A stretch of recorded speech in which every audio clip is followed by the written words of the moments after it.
If you're the smartest person in the room, go find another room. Okay, maybe not the smartest, but maybe one of, because that means you have temporarily plateaued.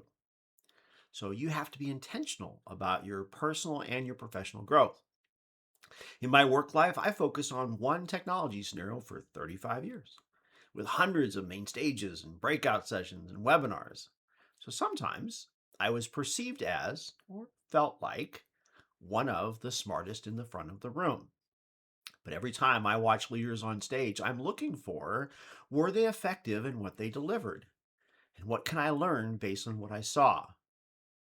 While I've often been surrounded by brilliant technologists who help me understand the bleeding edge of technology, as you get more senior in your career, it can be harder to find people within the org to help you sharpen or expand your viewpoint.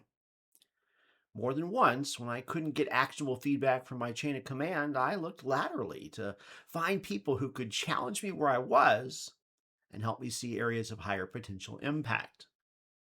One company I was at didn't have executive development opportunities. So I did a stint at MIT that was personally expensive, but professionally well worth it. Look for mentors, even just one time interactions that can stretch your understanding in new ways. And those opportunities usually start with an ask. I told a colleague that I was struggling with being authentic in the workplace as a person of faith. Next thing I knew, a friend of a friend set me up with a one on one with the CEO of another company in my industry that was publicly devout.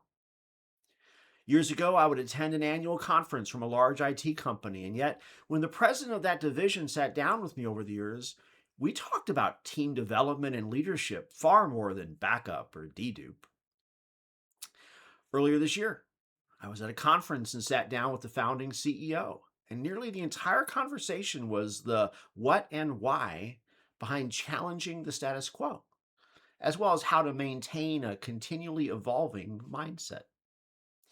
Throughout my career, there have been some gracious mentors, some seniors, some peers who have been willing to exchange ideas with me, and I know I am profoundly blessed by those opportunities. I don't take any of them for granted. But those opportunities usually didn't just happen. I chased some of them. Others, I recognized a window, jumped through it. Because if you are one of the smartest people in the room, go find another room. See you next Monday.